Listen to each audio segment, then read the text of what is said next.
decidedly old school and occasionally inappropriate.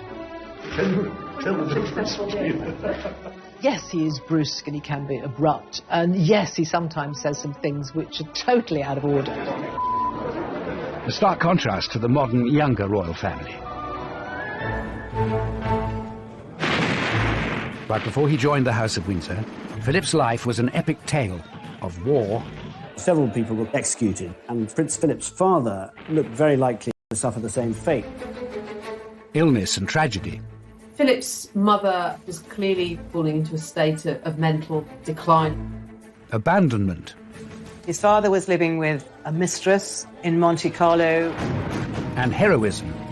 Prince Philip probably saved hundreds of lives on his ship by his very, very swift action. It's a life that dashes from the war-torn Mediterranean. A royal family running for their lives, pretty much as dramatic as you can get. To the streets of Paris and the school halls of Nazi Germany. Well, he would have been exposed to all of the doctrine that was being pumped out by the Nazis at that time. How did this royal survivor come through such extraordinary times? Having such a troubled childhood, it's given the backbone to him to put up with anything. And could Philip's experiences before joining the House of Windsor explain his later life of service and devotion? There was nothing of a home life for him. There are some people who have difficult home lives who it drives to work harder and to succeed. After 50 years of experience, I find there's a great temptation to give advice.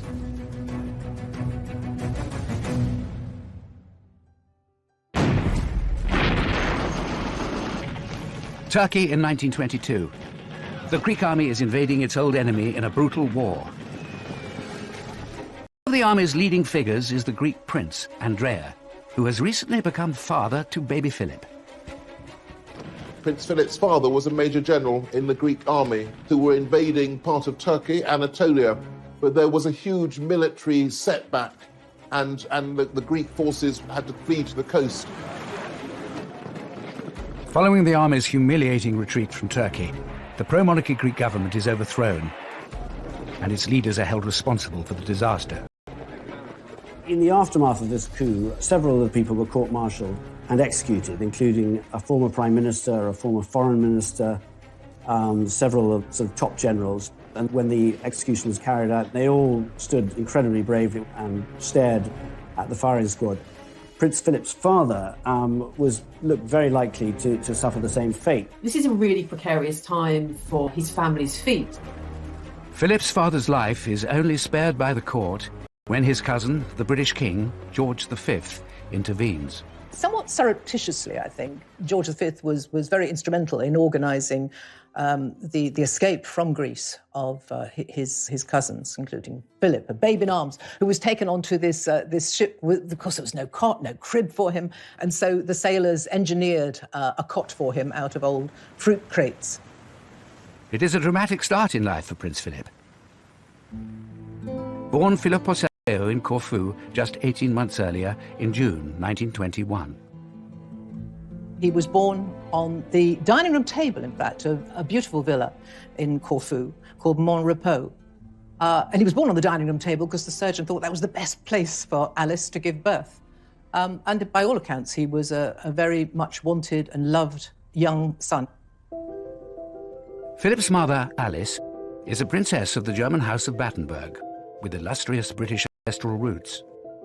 Prince Philip's mother was Princess Alice of Battenberg, and she was born in 1885 in the presence of her great-grandmother, Queen Victoria, in Windsor Castle.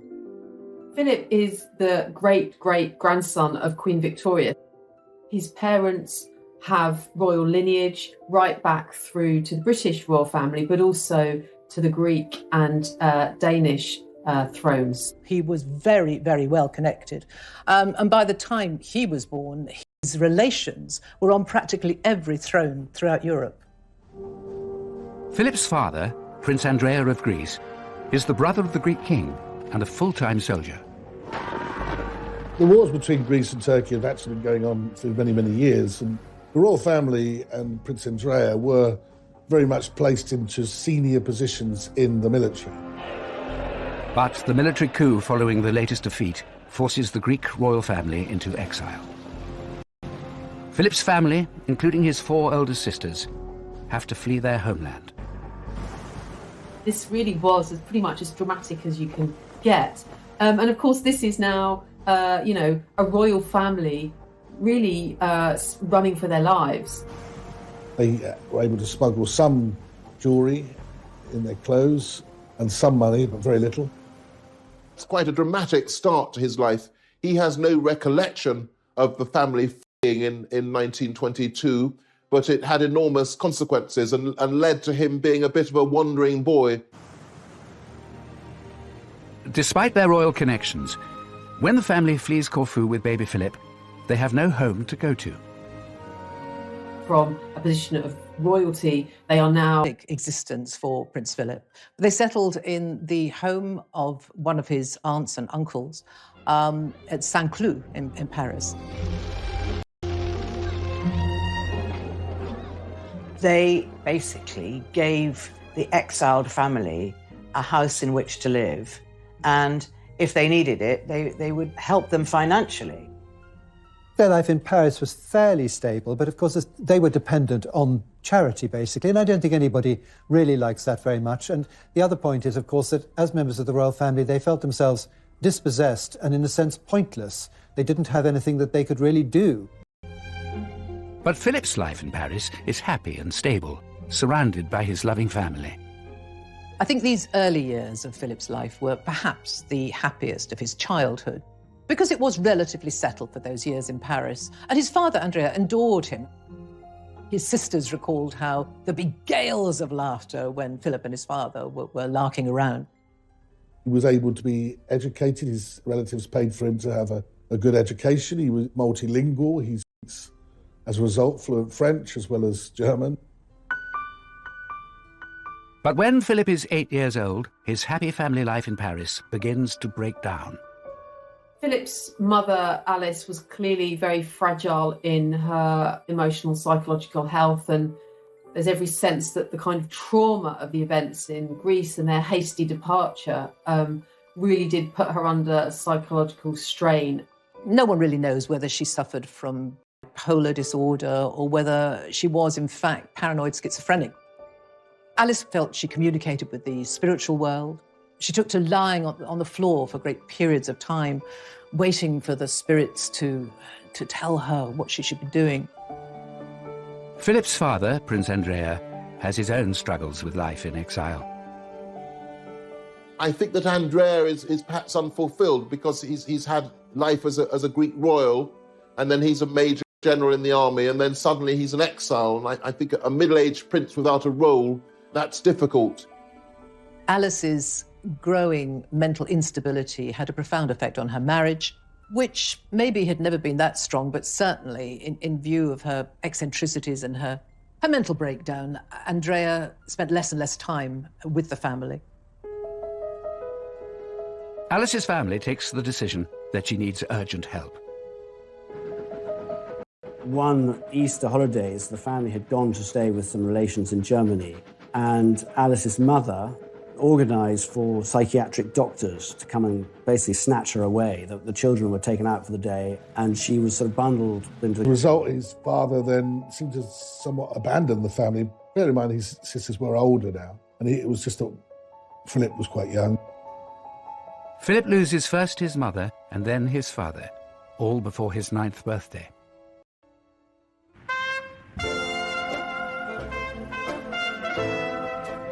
Philip's father ended up living this rather lavish sort of playboy lifestyle in many ways, with a mistress, moving to Monte Carlo. So quite a different kind of life than the one he'd had in Greece. Philip would see little of either his mother or his father for the rest of his childhood. Prince Philip, as a boy, seemed to take all this in his stride. He was a very cheerful, mischievous, practical joker, and it didn't seem as though he was especially affected by it. I talked to Prince Philip and he said, and I think this is very significant really, my mother was ill, my father was away, so I had to get on with it. And that really is what he's done all his life.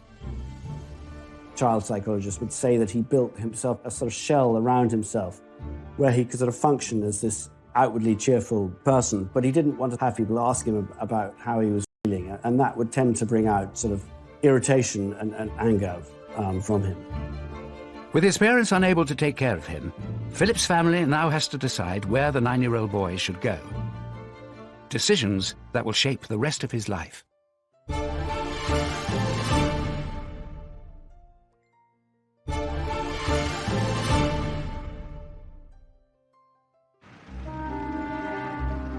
It's Paris in the summer of 1930. And aged just 9, Philip is coping with distress and upheaval. His mother, Princess Alice, is committed to an asylum in Switzerland. And his father, Prince Andrea, is in Monte Carlo with his mistress. You have to think that these formative years for Philip must have had a profound effect on his character, and I think indeed they did. He must have been confused, I imagine, and probably hurting. He must have felt abandoned by his parents. The family decides that young Philip will live with Alice's brother in England. George, the Marquis of Milford Haven, or Georgie as he is known, is Philip's uncle. He is a Royal Navy commander and happily married to Nada, a former Russian aristocrat with 2 children of their own. They had this beautiful house in England, in Berkshire, and basically Philip went to live with them and he absolutely adored George, his uncle. Philip is warmly welcomed into the home of the Milford Havens. A home, though, that is probably unlike any other he would expect. They were very sort of broad-minded. They had what was reputed to be the largest collection of pornography then existing. They sent their son, age of 17, he was sent to a brothel in Paris to round off his education. They were sort of quite out there, but their marriage was very strong. Though there was infidelities that took place in that relationship, what he witnessed as a boy were 2 people that enjoyed love and were warm to him. Philip's whole family, though, play a role in his upbringing. I think he was much loved by the uncles, aunts, by his grandmother, and had bedrooms in several homes, but there would always be lots of planning on where would he go in the school holidays. So he must have felt a lot of his childhood in the 1930s like he was a parcel being moved from place to place in the holidays, from country to country. Some of those holidays are spent in southern Germany with his 4 elder sisters, who have all married German aristocrats. And it's Philip's second eldest sister, Theodora, who suggests a plan that would see Philip's life uprooted once again. When Prince Philip was living with the Milford Havens, some of his sisters were a little bit worried about their sort of bohemian ways, and Theodora, his second eldest sister, was married, and his family had started a school called Salem. Salem was a very different kind of school, and he was packed off there in his early teenage years, which he didn't really want to do. Philip arrives in Germany in the summer of 1933, with Hitler and his Nazi party now firmly in control. 1933, of course, is one of the most cataclysmic years in world history because it's the year that Hitler comes to power in Germany. It seems a strange decision that that should be the year that Philip is sent for 2 or 3 terms to boarding school at Salem in Germany. The rise of Nazism was the backdrop for Philip's time spent at this school, and indeed a branch of Hitler Youth was established there. For him, it was a sort of rather bizarre and retrospectively interesting time. He saw an awful lot of Nazi saluting, which always struck him as mildly hilarious. It reminded him of boys sort of asking permission to go to the lavatory. At 12, Philip is possibly too young to comprehend the events around him. But all 4 of his sisters and their German aristocrat husbands have allied themselves with the Nazi party. It's an astonishing thing that 6 years before Britain is at total war with Germany, there's somebody who's later to marry the Princess Elizabeth should have been at school in Nazi Germany. With rising political tensions in Germany, after 1 school year at Salem. He would say, and has said in his adult life, home, where's home? I don't know where home is. He had many homes. They were very welcoming, they looked after him, but he was essentially homeless. This sense of Philip as really without a home, without a rudder, without a sense of himself, without a clear identity. I think that really marks Philip out in his early years. But Philip finds a spiritual home when it's agreed that he should go to Gordonston, near the Highlands of Scotland. It's a progressive, newly established school run by Kurt Hahn, a German academic and friend of Philip's sister. Gordonston has always been described as a very sort of Spartan place, very sort of outward bound. But actually, it very much appealed to Prince Philip. He developed his leadership skills there. He was already quite independent, but he became, I think, more so when he was there. He did extremely well at the school. The school's ethos pushes the boys to be competitive, practical, and self-reliant. And it pushes them hard. Gordonston was tough, it was exacting, it was very physical. It wasn't just an experience for the mind, it was also one for the body. It was about feeling things, cold showers, waking up early, being pushed to the physical limit. And I think there Philip would have found sort of distraction perhaps from his emotional pain. Gordonston was a very, very unusual school in its time. It wasn't your typical British boarding school. It was no Eton or Winchester. But it very much was part of moulding Philip in the outdoorsy, direct person that he became. Philip embraces the Gordonston regime, but the trauma that has marked his young life is set to return. It was while Philip was at Gordonston, there was a family tragedy which profoundly affected him, as it did the whole of the family. One of his sisters, Cecile, was coming with her husband and children over to the UK for a wedding. He was called into his headmaster's study to be told that his sister and her husband and her mother-in-law and her 2 boys had been killed in this plane crash. Prince Philip, on hearing the news, didn't break down. His sorrow was that of a man. But I think in Prince Philip's case, it was a sort of indication of how everything else in his life had hardened him in a way. Philip is 16 at the time of Cecile's death. He travels to the funerals at the height of Nazi Germany. Prince Philip, it must have been awful for him to know that he'd lost not only his sister, but his brother-in-law and his little nephews. The funeral was a sad affair, obviously, but a very strange affair, really, for him. The streets were sort of festooned with swastikas, and he was sort of part of a procession walking behind his. And within a year of losing his sister and her family, Philip suffers another unexpected bereavement. Shortly after Cecile's death, his favourite uncle, George Milford Haven, died of bone cancer. That's a double tragedy, really, for Philip. And, he had to move on again. Life was just sort of one awful event after another, really, but he seemed to come through them all, and he sort of managed to remain a sort of outwardly cheerful young person. Philip develops an effective coping strategy to deal with the difficulties he faces. The stiff upper lip. When he finished at Gordonston, Philip was a very confident and competent young man, certainly on the outside.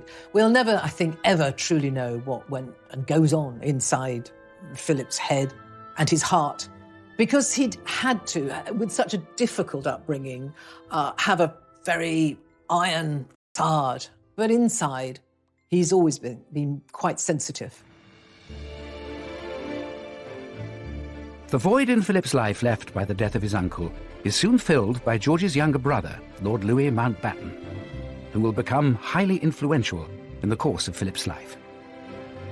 Lord Louis Mountbatten, the younger brother, really did take a lead in his life, and he was a great mentor.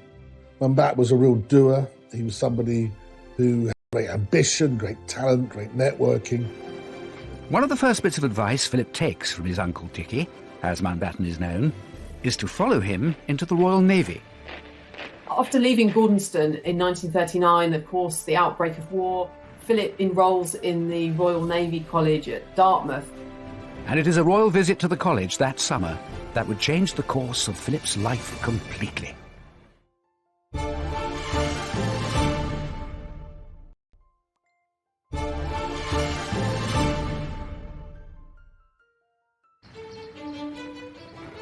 Prince Philip begins his training at Dartmouth's Royal Naval College in May 1939, 4 months before the outbreak of World War II. I think aged 18, he's already a very, very self-sufficient man. These difficulties which have befallen him have toughened him up. He has the advantage of being devastatingly good-looking. He's very, very blonde in those early pictures. and already he's become a bit of a magnet for young women. The young cadet's charms are on full display when the royal family visits the academy in July. His uncle, Dickie Mountbatten, arranges for Philip to entertain the princesses, Elizabeth and Margaret. They played a few games, they went on the croquet lawn, they went out to the tennis courts, and Philip jumped over them and was smitten. She wrote to Philip to thank him for looking after her and Margaret. And then Philip wrote back. It was his cousin. She was a good contact to have. She was eventually going to be Queen of England. So Philip isn't a fool. So they started sending letters to each other. But Elizabeth is only 13 years old, too young for any serious romantic interest. Besides, Philip has other things on his mind. Less than 6 weeks after that fateful meeting, Britain declares war on Germany. We tried again and again to prevent this war. And for the sake of peace, we put up with a lot of things happening which ought not to have happened. Philip, of course, could have joined the Greek navy. He was still a prince of Greece and one of the heirs to the Greek throne. And I think increasingly in the late 1930s, Philip felt that he was English. He felt he was British. So it was the Royal Navy that he was going to be in at the beginning of the Second World War. In early 1940, Philip is sent to sea. At first to the Indian Ocean to escort convoys of soldiers. But the young midshipman is eager to be in the thick of the action. And by the following year, he gets his wish. He's transferred to a battleship in the Mediterranean to join the fight against the Italian Navy. There was one particular battle, the Battle of Matapan, which really saw the end of Italian involvement. The Italians took such a pasting, and Prince Philip was in charge of the searchlights during a night engagement. 2 or 3 Italian ships were destroyed in quick succession, with Prince Philip directing the searchlight so effectively that these Italian ships were well illuminated and promptly destroyed. 19-year-old Philip's skill with the searchlight earns him an official commendation, and he is honoured with the Greek War Cross.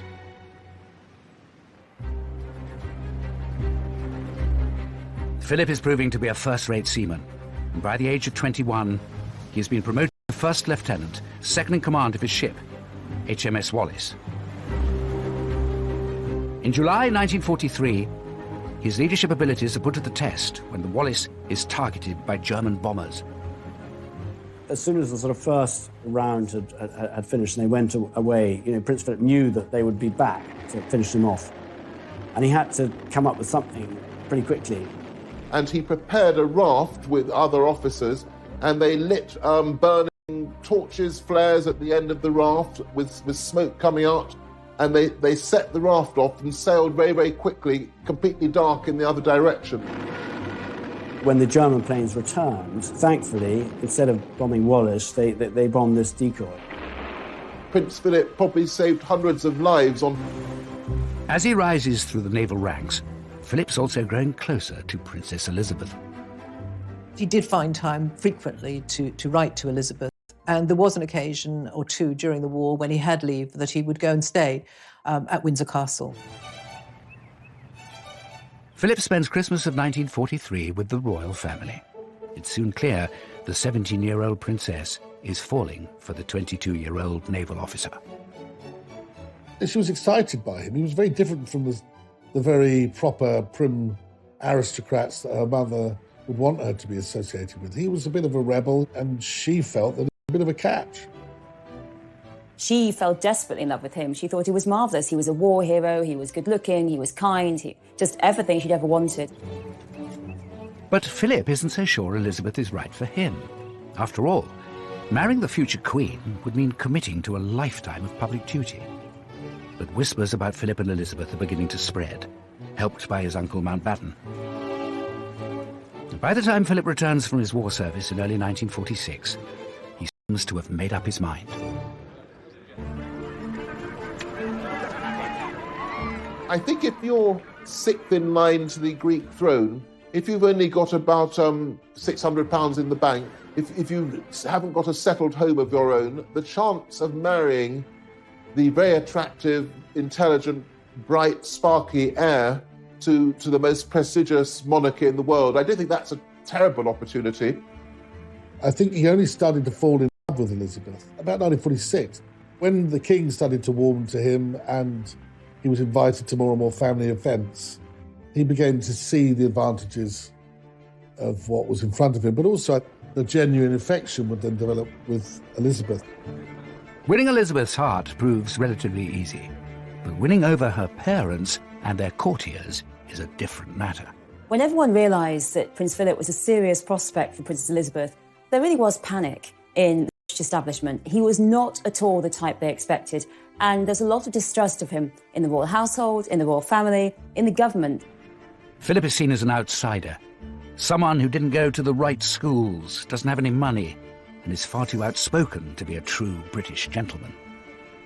Philip was from a foreign royal family. He had been brought up in sort of military ways.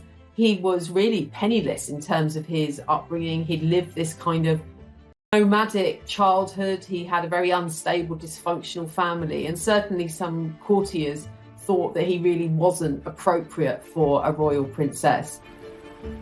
But of course, Philip is as royal as they are, but I suppose the views were expressed that he might not be the right person. Nobody approved of him at all, but Elizabeth, for the first time in her life, she really, really stuck her heels in. This was the man she wanted, and no other would do. To become a more suitable candidate for the princess's hand, Philip makes some dramatic changes. With the help and guidance of Dickie Mountbatten, his uncle, he decided, or it was decided for him perhaps, that he should take on British nationality.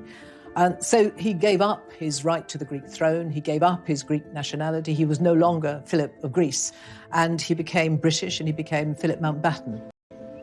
And he also had to give up the religion he'd been baptised into. He was no longer Greek Orthodox, he now had to be Anglican. So they really do everything to change Philip into the English man they wish he was. I think those quite significant sacrifices was the beginning of a whole series of sacrifices that would then mark out Philip in relation to Elizabeth. He was always going to have to try to conform, to be acceptable. By the summer of 1947, Philip and Elizabeth have finally won the King and Queen's blessing. In these, the first special studies of the pair since the news of their engagement, it's easy to see the radiant happiness of the princess as she and her very good-looking husband-to-be pose for the cameras in the palace. Philip marries Elizabeth on November the 20th, 1947, at Westminster Abbey. The wedding day of Philip and Elizabeth couldn't have been grander, couldn't have been more spectacular. People got very, very involved with it and very excited by it. And the crowds were absolutely huge. Everything about the wedding is reinventing Philip. He's a great war hero, he's practically British, and now he's the marvellous future consort of the marvellous future queen. But for all the joy of the wedding day, there's a bitter pill for Philip to swallow. His mother is the only member of his immediate family by his side. His father, Prince Andrea, had died during the war, after not seeing his son for many years, and his sisters are not invited. It was deemed that his sisters who'd married Germans should not come over. It was too soon after the war, and so that was a source of great disappointment for him. But life as the new Duke and Duchess of Edinburgh is good for Philip and Elizabeth. You have to remember that he had been essentially homeless. He had not had a family life since he was 8 years old. And so, to cherish someone and love someone as much as he did... Goes quickly with the birth of Prince Charles in 1948 and Princess Anne 2 years later. Philip put behind him a lot of the difficulties of his childhood, and I think he himself was liberated by forming a happy family. For the first time since his early childhood, Philip has a home of his own, Clarence House in London. And despite taking on some royal duties alongside his wife, he remains on active duty in the Navy. One of the happiest times in the young couple's life was when Prince Philip was posted to Malta. He was out there for quite some time, several months, and Elizabeth went out and stayed with him on 2 occasions, quite protracted stays. And this was a very, almost normal existence for her, and she absolutely loved it.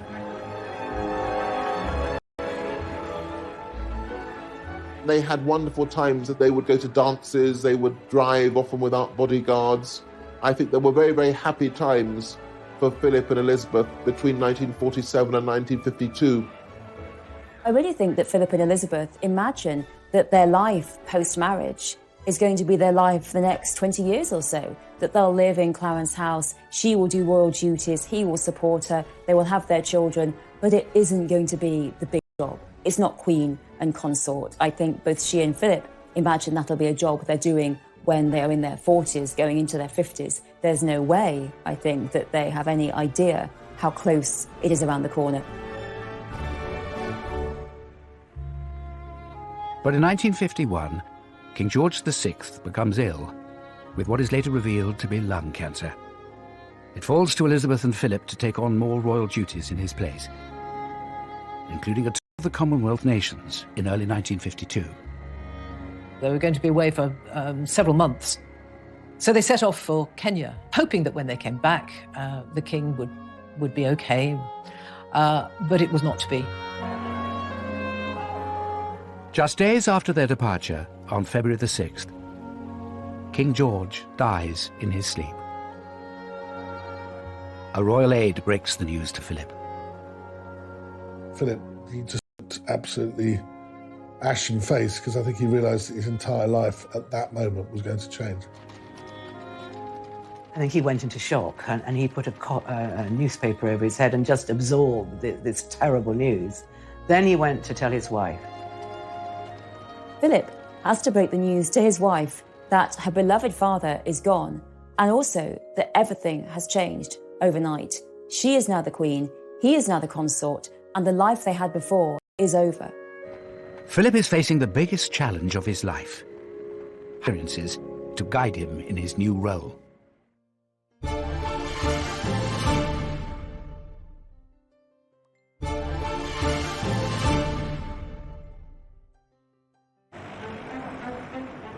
As the new Queen and the Duke of Edinburgh land in England from Kenya, following the death of George VI, they have to confront the reality of their new lives.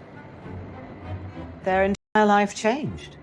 When they arrived on the tarmac at London Airport, Elizabeth came down the steps first, and Philip hung back. And then, of course, the realization that the rest of his life, he was going to be 2 steps behind his wife, must have really hit him.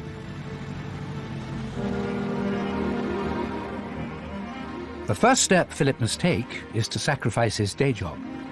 As consort, Philip has to give up his naval career, which is quite difficult. It's something he fought for so long, and he's not allowed to keep his job. He was about to be promoted to commander, he was going to be in charge of a big ship, so all of that had to be shelved. It was very difficult for Philip to accept this role of second in command when he'd used to being in command. Philip, though, is bucking the trend. In post-war Britain, most men had the expectation of being master of their own households.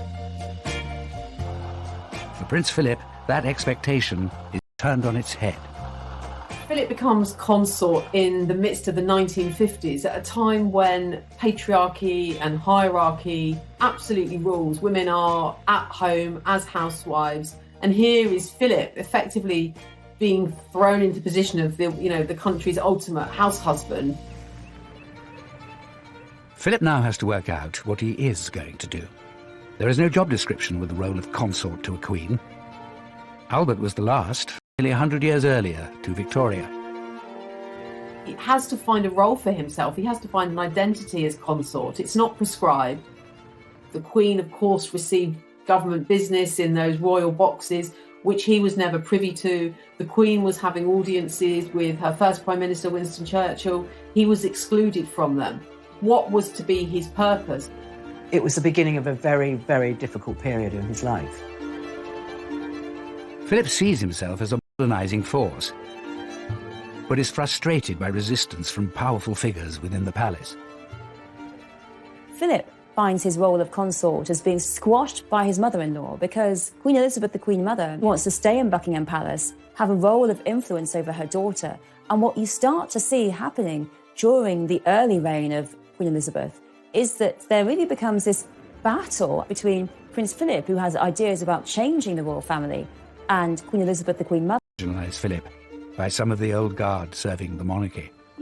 The courtiers were brutal to him. They looked down their noses at him. They didn't give him any attention. The courtiers weren't really interested in him. They didn't really have a lot of time for this upstart, this usurper, as they used to regard him. Philip, of course, is a man who's come fresh from conflict. The Navy is in his blood. He needs adrenaline. He needs a purpose. He needs to be doing things. But Philip turns an early setback into a personal mission. As newlyweds, Princess Elizabeth and Philip were living happily in Clarence House, where Philip had overseen the wholesale modernisation. Philip really throws himself into creating Clarence House as a home for this young family. And that, I think, really reflects the fact he'd never had a home before. So they had all the mod cons, and Philip loved mod cons, and they had washing machines, dishwashers, they had all the latest gadgetry, which Philip loved. But as monarch, Elizabeth is expected to move into Buckingham Palace, which is a personal blow for Philip. No one likes living in Buckingham Palace.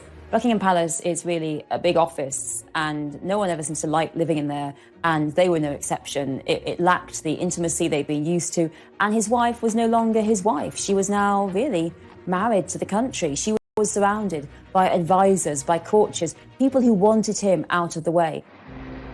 Philip, though, launches himself into revolutionising how things are done at the palace. He was a proud, successful man without a real role. This was a real dilemma for him. But he threw himself into modernising things at Buckingham Palace. And by goodness, things really did need to be modernised there. He went around Buckingham Palace, literally room by room, looking at what needed to be modernised, how communication around the palace could be improved. So he began to question the way things were being done. Of course, that didn't go down at all well, where things were done year after year, decade after decade, because that's the way tradition would have it. Now, he wanted to shake all that up. And so he made himself incredibly unpopular with an awful lot of the grey men, if you like, at the palace. Undaunted by the forces opposing him, Philip persists with his determination for a greater role. He wanted to do more and he wanted to have an influence, and the Queen knew that, and she put him, for example, in charge of the Coronation Commission to oversee the arrangements for the coronation.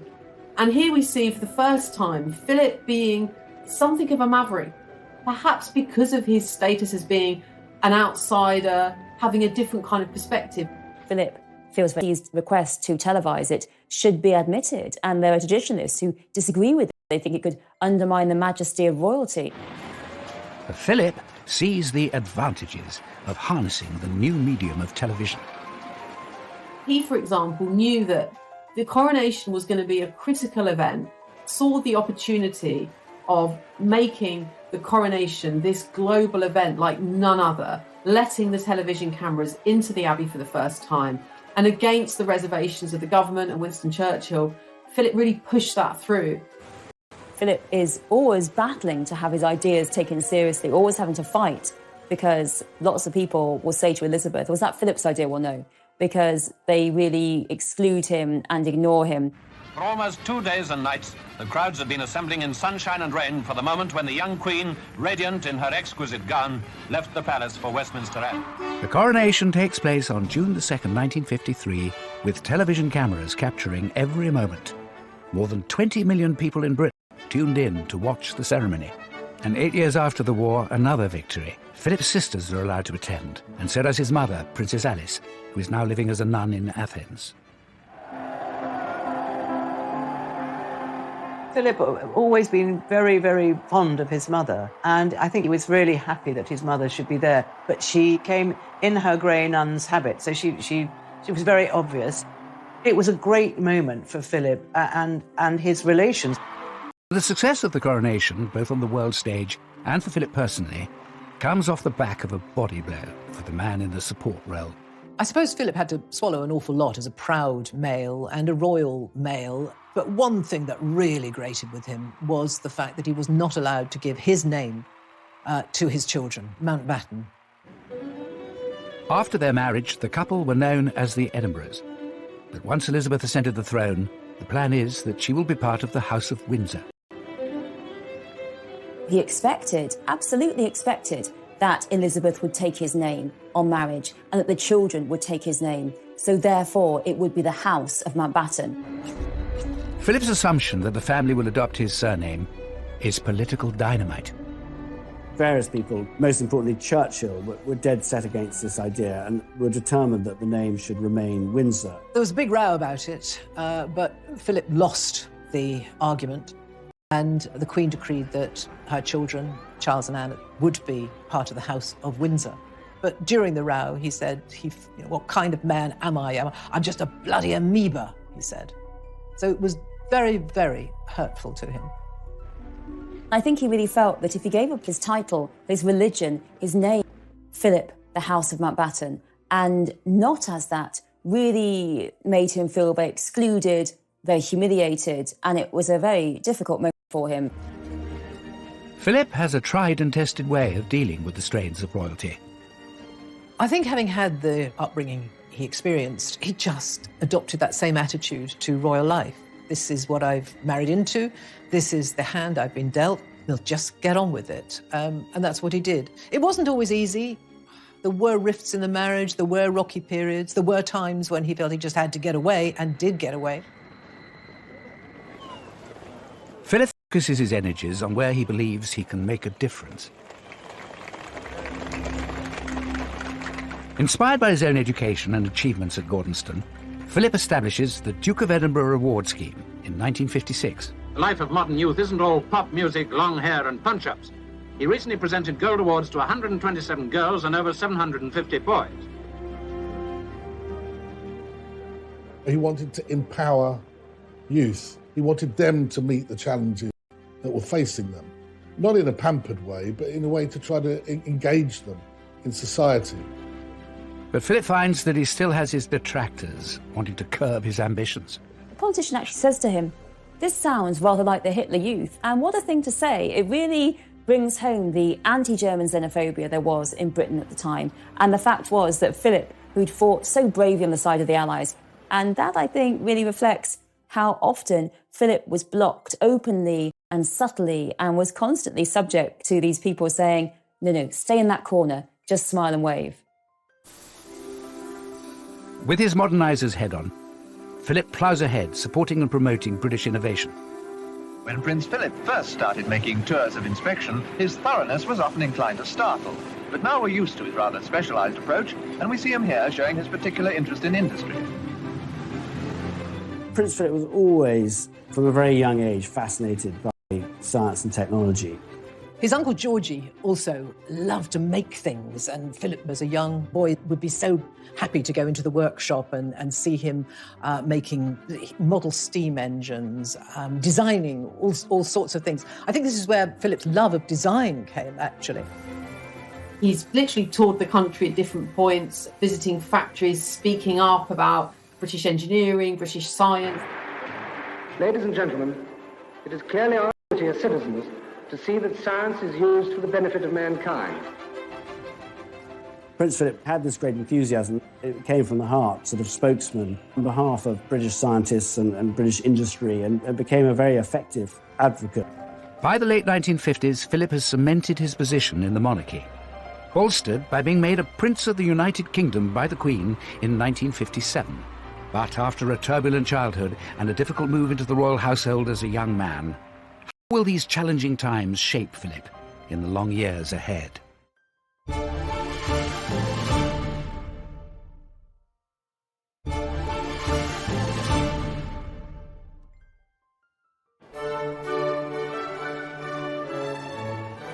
It's August 2017, and Prince Philip takes one final salute before retiring at the age of 96.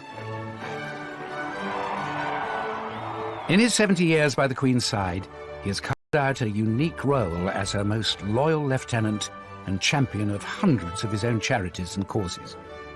He's travelled enormously, 22,000 engagements, 800 charities that he's been involved with, and any charity that Philip has been involved with has said, yes, this man made an enormous difference.